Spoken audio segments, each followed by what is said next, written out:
वालेकुम जी। बेटा इसमें ये जो सवाल चैप्टर नंबर 26 है उसमें ये शॉर्ट क्वेश्चंस हैं जो कल के टेस्ट में होंगे। उसमें ये पहला सवाल differentiate between climate and weather.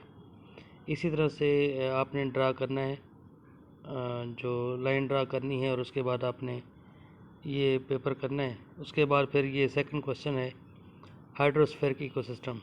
जिस तरह से ये मेंशन है सवाल, ये बोर्ड के 4 तरीके से सवाल आ सकते हैं और ये सवाल जो है मुख्तलिफ बोर्ड्स में आपके सामने जो नज़र आ रहे हैं आए हुए हैं। तो ये सवाल इसी तरीके से आपने करना है, इसकी हेडिंग्स बनी हुई हैं बाकायदा। और उसके बाद थर्ड क्वेश्चन है ये प्रोडक्टिविटी ऑफ ग्रासलैंड इकोसिस्टम। तो ये किसी भी इकोसिस्टम के बारे में ये क्वेश्चन जो है वो आ सकता है, और क्योंकि ये ग्रासलैंड है यहाँ पर फोटोसिंथेटिक ऑर्गेनिजम्स होते हैं तो इसलिए इसकी जो प्रोडक्टिविटी है उसका ये क्वेश्चन है। और आपने कोशिश करनी है कि आप इतनी इसी तरह से हेडिंग्स बना के लिखने हैं। और नेक्स्ट क्वेश्चन जो है वो लिमनेटिक जोन है या प्रोफंडल जोन है, या इनका कंपैरिजन आता है आपस में, और ये तीनों जोन्स आप लोगों ने करनी है। और उसके बाद अगला क्वेश्चन है वो differentiate between alpine and boreal coniferous forest है। तो ये भी शॉर्ट क्वेश्चन है पेपर का, वेरी इंपॉर्टेंट। और अगला क्वेश्चन है ह्यूमन इम्पैक्ट। ये जो ह्यूमन इम्पैक्ट है ये दोनों जितने भी जो इकोसिस्टम्स हैं उनका जो ह्यूमन इम्पैक्ट है ये इम्पोर्टेंट उसका शॉर्ट क्वेश्चन है। तो हर जो इकोसिस्टम के ह्यूमन इम्पैक्ट को आपने तैयार करना है पेपर के लिहाज से, वेरी इंपॉर्टेंट। नेक्स्ट वही क्वेश्चन है प्रोफंडल जोन क्या है। उसके बाद animals are found in the littoral zone, ये क्वेश्चन है। नेक्स्ट क्वेश्चन है जी differentiate between phytoplanktons and zooplanktons. और उसके बाद नेक्स्ट है जी यूट्रोफिकेशन क्या होती है, अल्गल ब्लूम्स क्या हैं, ये क्वेश्चन है।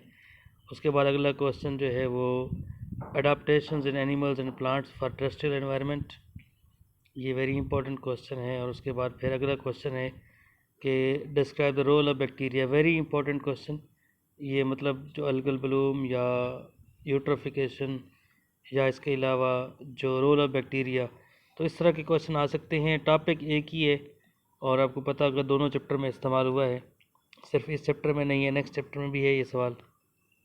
अब उससे नेक्स्ट क्वेश्चन है ये बहुत आसान सा कि टेरेस्ट्रियल बायोम्स कौन कौन से हैं, आराम से आप लोग लिख लेंगे, ये आसान सा सवाल है। और नेक्स्ट क्वेश्चन है कि सम मेजर इकोसिस्टम्स, और उसके बाद उनकी locations, very very important question है। उसके बाद अगला question write the name to the plants and animals of the temperate, किसी भी इकोसिस्टम के अंदर मौजूद एनिमल्स के नाम, प्लांट्स के नाम, ये पेपर का इंपॉर्टेंट क्वेश्चन। ठीक है, ये आपने तैयार करना है। सिर्फ इसका नहीं है, हर इकोसिस्टम जितने भी हैं उनके अंदर मौजूद प्लांट्स और एनिमल्स के नाम ये आपने तैयार करने हैं। और उसके बाद नेक्स्ट है रेनफॉल के हवाले से है, तो रेनफॉल सारे इकोसिस्टम्स की रेनफॉल MCQs के लिहाज से और इसके अलावा शॉर्ट क्वेश्चन के लिहाज से इंपॉर्टेंट है। नेक्स्ट क्वेश्चन है कि describe the conditions of taiga. पहली बात है ये सवाल शॉर्ट क्वेश्चन भी आया हुआ है, MCQ भी है, व्हाट इज़ टैगा, और ये पेपर के अंदर ये क्वेश्चन आया हुआ है, बहुत इंपॉर्टेंट है। उसके बाद अगला क्वेश्चन है right the human effects in the temperate deciduous forest. Same वही सवाल जो पिछले रिपीट हो चुका है कि ह्यूमन इम्पैक्ट किसी भी इकोसिस्टम के अंदर से सवाल आ सकता है, प्रेरीज एंड सवाना, ये बहुत फेमस क्वेश्चन है। उसके बाद लेयरिंग इन ग्रासलैंड इकोसिस्टम, ये भी कई दफ़ा बोर्ड में रिपीट हो चुका है, आपके सामने लाहौर बोर्ड में, गुजरांवाला बोर्ड में आ चुका है। उसके बाद नेक्स्ट है कि write down soil conditions grassland ecosystems की, आपने इसी तरह से बुलेट्स बना के पॉइंट्स में लिखना है। और उसके बाद नेक्स्ट है where desert ecosystems are found in Pakistan. तो हर इकोसिस्टम की आपने लोकेशन को अपने माइंड में रखना है कि पाकिस्तान में कहाँ पे है, उसके अलावा ये पूरी दुनिया में कहाँ पे होता है। उसके बाद डेजर्टिफिकेशन क्या चीज़ है, कैसे प्रोड्यूस होती है, वो आपने याद रखना है। उसके बाद व्हाट इज़ डिफरेंस बिटवीन थर एंड थल। नेक्स्ट है जी व्हाट इज़ टेंड्रा, टेंड्रा क्या चीज़ होती है, और उसके बाद ये पाकिस्तान में किस जगह पे अवेलेबल है, लोकेशन इसकी आपने याद रखनी है। नेक्स्ट है कि टंड्रा इकोसिस्टम पे ह्यूमन इम्पैक्ट क्या होता है, वहाँ पर एनिमल और प्लांट लाइफ किस तरह की है। तो ये शॉर्ट क्वेश्चंस हैं जो चैप्टर नंबर 26 के अंदर से अबाउट 27 शॉर्ट क्वेश्चंस हैं, बहुत आसान सा ये पेपर है। ठीक है जी। इसके बाद जो नेक्स्ट इकोसिस्टम है, जो क्वेश्चन है वो आते हैं चैप्टर नंबर 27 से। और 27 जो है इसके अंदर से renowned questions differentiate between renewable and non renewable resources. और आपके सामने जो है ये बोर्ड मेंशन है कि किस किस बोर्ड में ये सवाल रिपीट हो चुका है। उसके बाद अगला सवाल है describe distribution of water on the earth. और ये बहुत ही इम्पोर्टेंट क्वेश्चन है और ये आपने याद रखना है, इसके पॉइंट्स में आपने लिखना है जैसे कि मेंशन है। और आपको ये बताया हुआ है कि जो ये आपके सामने स्कॉलर्स की बुक है अप टू डेट स्कॉलर्स की, उसके अंदर से ये क्वेश्चन आपको दिखाए जा रहे हैं। तो ये जो क्वेश्चंस की जो आंसरिंग आपके सामने है कि किस तरीके से बहुत ही आप कह सकते हैं कि इसमें बुलेट्स बना के पॉइंट्स बना के लिखा हुआ है, तो कोई भी एग्जामिनर ऐसा नहीं होगा कि जो इसके पूरे नंबर न दे। नेक्स्ट क्वेश्चन है कि what is soil and give its basic constituents. ये वेरी इंपॉर्टेंट क्वेश्चन है, आपने इसी तरह से हेडिंग्स बनानी है। उसके बाद अगला सवाल है what is wildlife, give its important role. और उसके बाद what is fossil fuel, very important question. And how man is responsible to increase the number of endangered species. याद रखिएगा कि पिछले साल से जो क्वेश्चंस हैं वो बार बार ये फोकस किया जा रहा है कि जो हाउ और वाई वाले सवाल आ सकते हैं, तो इस तरह के क्वेश्चन जो हैं वेरी इंपॉर्टेंट हैं, पेपर में भी आ सकते हैं। And what do you know about the hydro electric power. आप इसमें देख सकते हैं कि आंसर का स्टाइल किस तरह से है कि इसमें हेडिंग बनी हुई है, उसके बाद पॉइंट्स बने हुए हैं, हेडिंग इंपॉर्टेंस की बनी हुई है, तो आपने इसी तरह से पेपर में लिखना है। नेक्स्ट सवाल है व्हाट इज़ टाइडल पावर। तो अक्सर ये अगर इस तरह के सवाल आता है तो बच्चे जो है ना ऐसे ही एक पैराग्राफ की शक्ल में लिखते हैं, तो ये आप लोग बुलेट्स बना के लिखेंगे तो आपको पूरे नंबर मिल जाएंगे। और नेक्स्ट क्वेश्चन है what do you mean by the nuclear energy and write down its two advantages.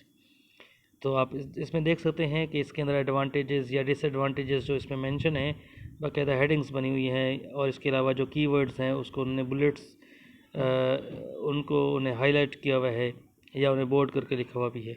तो ये आपने इसी तरह से आप पेपर में लिखेंगे अगर आप लोग, तो आपको पूरे नंबर मिल जाएंगे।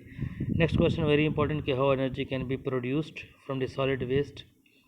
तो ये आपने याद रखना है, जितने भी इलेक्ट्रिसिटी प्रोडक्शन के मैकेनिज़म्स हैं जो यहाँ प्रोसेस दिए हुए हैं, तो सारे पेपर के लिहाज से वेरी इंपॉर्टेंट हैं। नेक्स्ट क्वेश्चन है कि write down 4 methods of energy conservation. Paper किताब के अंदर भी इसके पॉइंट्स बने हुए हैं, इसके अलावा भी यहाँ पर भी पॉइंट्स बने हुए हैं, आपने इस तरह से पेपर करना है। नेक्स्ट है कि how depletion and degradation of the resources occur on the planet earth. और ये आपके सामने इसको उन्होंने हेडिंग्स में लिखा हुआ है, 3 हेडिंग्स बनी हुई हैं, उसके अलावा बुलेट्स पॉइंट्स बने हुए हैं, तो आपने इसी तरह से लिखना है पेपर के अंदर ताकि पूरे नंबर मिल सकें। Next question what is demography. उसके बाद नेक्स्ट क्वेश्चन है give the reasons for the world population explosion. तो ये किताब में इसकी रीजंस लिखी हुई हैं बाकायदा तौर पर, तो वो आपने इसी तरह से लिखनी है। नेक्स्ट क्वेश्चन है एनलिस्ट 4 consequences of the population increase in the Pakistan. और जो इसमें 4 कॉन्सिक्वेंसेस हैं, मतलब आपने इसे 4 बुलेट्स में लिखेंगे, अगर पैराग्राफ में लिखेंगे तो आपको नंबर नहीं मिलेंगे, तो 4 बुलेट्स बनानी है इसकी। Next question differentiate between reforestation and afforestation, very important question, और कोशिश कीजिएगा कि इसको आप लाइन ड्रा करके लिखेंगे तो ज़्यादा बेहतर होगा। इसके बाद अगला सवाल आता है कि why forest are called environmental buffers, very important question. आपके सामने ये कितनी दफ़ा कम से कम मोर देन 10 टाइम्स ये रिपीट हो चुका है, और इसको इस सवाल को आपने फोकस करना है कि ये सवाल जो है ये, क्योंकि हाउ और वाई वाले सवाल हैं तो इस तरह के सवाल पेपर में आ सकते हैं। Next question how forest play their roll on the climate, और ये वेरी इंपॉर्टेंट क्वेश्चन क्योंकि हाउ से शुरू हो रहा है, तो इस तरह के सवाल पेपर में आ सकते हैं। और differentiate between pollution and pollutants, pollution और पोल्यूटेंट्स का डिफरेंस, ये क्वेश्चन फेमस है। What is ozone layer, what are the sources of the chlorofluorocarbons. तो आपके सामने इसके आंसर का स्टाइल आपके सामने है कि उसने 3 हेडिंग्स बनाई हुई हैं, तो आपने भी इसी तरह से पेपर में हेडिंग्स बनानी है। नेक्स्ट क्वेश्चन है कि what are the effects of the ozone depletion, very important question है। What is global warming. अब इस सवाल के 2 तरीके से सवाल दिया हुआ है, इफेक्ट्स का सेपरेट क्वेश्चन है और ग्लोबल वार्मिंग और इट्स इफेक्ट्स का सेपरेट क्वेश्चन है। उसके बाद what are greenhouse and greenhouse जो गैसेस हैं उसके बारे में, ये क्वेश्चन भी बड़ा इंपॉर्टेंट है, पेपर में आ चुका है 2-3 दफ़ा। इसके अलावा काजेज़ एंड हार्म्स, सेम तरह का सवाल है, यहाँ हार्म्स है, ऊपर इफ़ेक्ट्स का तस्करा भी होगा, तो इस तरह का सवाल पेपर में आ सकता है। और इसके अलावा ये पेपर किताब के अंदर भी ये इसी तरह से टेबल बना हुआ है, तो ये उसके जो सोर्सेज हैं तो उसके बारे में क्वेश्चन है, तो वेरी इंपॉर्टेंट है। नेक्स्ट क्वेश्चन है, what are the harmful effects of the lead compounds and carbon monoxide, तो पेपर के लिहाज से ये भी इंपॉर्टेंट क्वेश्चन है। Next question, what is acid rain, write its two effects. और उसके बाद नेक्स्ट क्वेश्चन है कि what are the two main sources of the water pollution. फिर क्वेश्चन वही जो पिछले चैप्टर में था वही सेम रिपीट हुआ है कि describe eutrophication and what are its effects. Next question, define terms, herbicide, fungicide, ये चारों जो टर्म्स हैं ये पेपर के लिहाज से वेरी इंपॉर्टेंट। और नेक्स्ट जो लास्ट पार्ट है हमारी इस चैप्टर का कि name the two pathogenic in the two congenital disease, तो ये पेपर के लिहाज से एमसीक्यूज़ के लिहाज से भी वेरी इंपॉर्टेंट है, और इसके अलावा ये शॉर्ट क्वेश्चन के लिहाज से भी इंपॉर्टेंट है। उसके अलावा कोई भी डिजीज़ पूछ सकता है किसी भी डिसऑर्डर्स के लिहाज से, जैसे कि मेटाबॉलिक या न्यूट्रिशन डेफिशिएंसी के लिहाज से। उसके अलावा हेल्थ एंड डिजीज़ का डिफरेंस है। और उसके बाद लास्ट क्वेश्चन है कि write down in two factors which are responsible for modification of environment, तो किताबें भी इसी तरह से पॉइंट्स बने हुए हैं। तो ये क्वेश्चंस हैं इस चैप्टर के। तो 26 और 27 चैप्टर में से कोई भी लॉन्ग क्वेश्चन नहीं आता, इसमें से शॉर्ट क्वेश्चंस ही आते हैं। ठीक है जी, थैंक यू सो मच।